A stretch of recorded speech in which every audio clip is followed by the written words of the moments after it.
Voilà au Front populaire ivoirien, le parti créé par l'ancien président Laurent Gbagbo. Aujourd'hui, il y a deux FPI. D'un côté, ceux qui se disent légitimes et de l'autre côté, ceux qui se disent légaux. Deux FPI donc, deux têtes, deux campagnes et tout ça dans une même arène. Mais où, quand et comment tout cela a commencé? Qui sont les principaux protagonistes? Qu'est-ce qui les divise au fond? C'est à ces questions que je vous invite à répondre dans cette chronologie de guéguerre fratricide.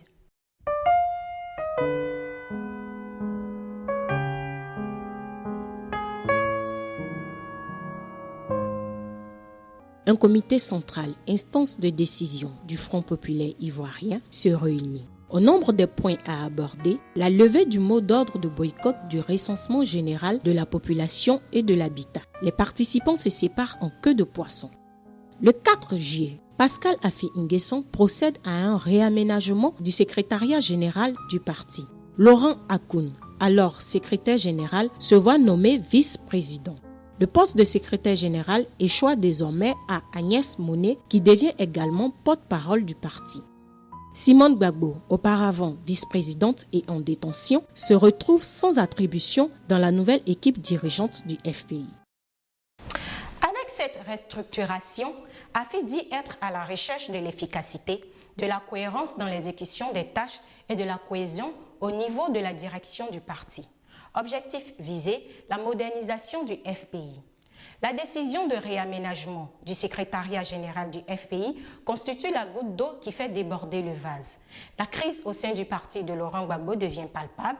Elle va accélérer les événements en mettant au grand jour les dissensions qui minent le FPI. Pour tenter de ramener la paix au sein du FPI, un comité de médiation voit le jour. Henri Dakouri Tablé, ancien gouverneur de la BCEAO, en est le coordonnateur et le porte-parole.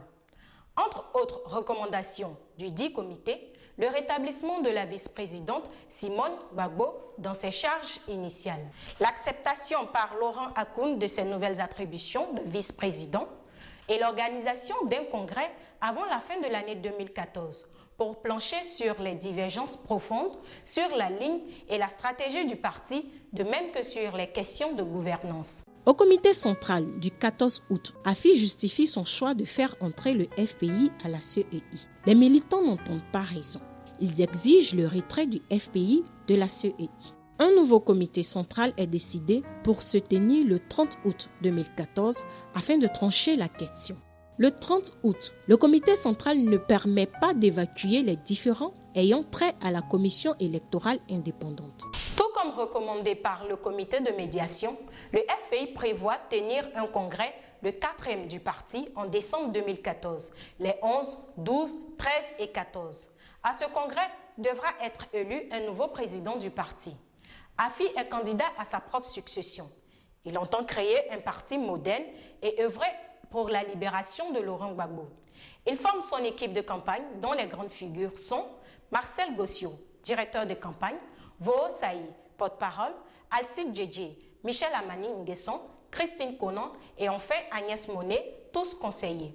Des secrétaires généraux de fédération, depuis Mama, village de Gbagbo, suscitent la candidature de l'ancien président détenu à la haie. Exilé au Ghana, Kone Katina, porte-parole, soutient la candidature de son mentor, soutenant que c'est l'unique voie pour sauvegarder l'unité du parti qui fait face à des vents contraires.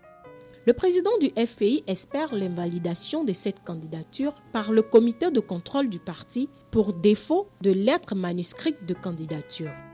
Le 25 novembre 2014, par une lettre, Gbagbo nomme son directeur de campagne, Assoua Adou, rentré récemment d'exil. Le 5 décembre 2014, Affi assigne le comité de contrôle en justice. Motif invoqué, l'utilisation abusive par ses camarades du nom et de la signature de Gbagbo. Le 9 décembre, Ahmed Souleyman, président du tribunal de première instance d'Abidjan Plateau, juge la requête d'Affi fondée dans la forme. Il ordonne le report à une date ultérieure du congrès des 11, 12, 13 et 14 décembre en attendant la décision sur le fond relative à l'annulation de la décision. Pour Assoua Adou, c'est le comité central qui peut convoquer ou annuler un congrès. Danon Djedje, président du comité d'organisation du Congrès, maintient les dates des assises de cette instance du parti. Quant à Afi, le 10 décembre, il fait fermer le siège du parti pour des raisons de sécurité, dit-il. Le 7 janvier 2015, Assoa Adou est mis aux arrêts. Il est accusé de déstabilisation, surtout avec les attaques en début d'année à Tabou, sud-ouest ivoirien. Pour Alphonse Douati, le vrai motif de la détention d'Assoa Adou, c'est qu'il a accepté d'être le directeur national de campagne du candidat Laurent Gbagbo à la présidence du FPI. Pour lui donc, c'est de la fabulation. Il accuse ainsi Afi de collision avec le pouvoir. Afi, quoique dénonçant la manipulation du nom de Gbagbo, propose de tout recommencer, de rouvrir les candidatures, d'aller au Congrès pour que les militants votent et que celui qui gagne dirige le FPI. La bataille pour le contrôle du parti ne connaît pas de répit. Tous les endroits semblent désormais indiqués pour s'affronter. À la veillée funéraire de la mère de Gbagbo, le 30 janvier 2015 à Yopougon-Figayo, Afi est chassé par des militants. Ils accusent également ses gardes du corps d'avoir refusé de se plier aux exigences sécuritaires. Le 6 février 2015, aux obsèques de la mère de Gbagbo à Gagnoa, le président du FPI est hué et insulté par certains jeunes. Pour cette déconvenue subie par Afi, les organisateurs sont mis en cause. La conférence des secrétaires généraux du FPI ne manque pas d'accuser Aboudraman Sangaré, président du comité d'organisation des dites funérailles, d'utiliser la douleur du président Laurent Gbagbo à des fins de combat politique. Le 5 mars 2015, le camp des contestataires organise un comité central extraordinaire. Le dit comité central suspend Pascal Afi Nguessan et nomme Aboudraman Sangaré président par intérim du parti de Gbagbo.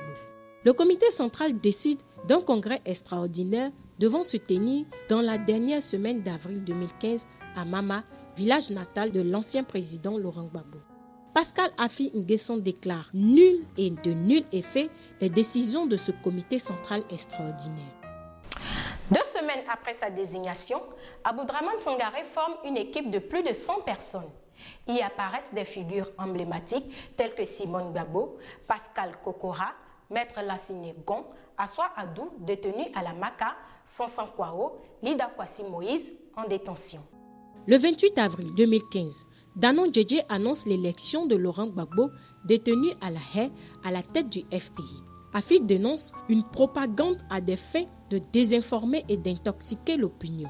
Le 4 mai, Danon Djedje, Hubert Oulaï et Kwa Justin sont mis aux arrêts pour des faits de troubles à l'ordre public et défiance à l'autorité de l'État. À plus d'un titre, cette crise au FPI apparaît comme du pain béni pour le régime. Il n'hésite d'ailleurs pas à surfer dessus pour creuser davantage le fossé, la méfiance et la suspicion entre les deux camps. Tant un FPI uni et unifié mettrait à mal ses ambitions.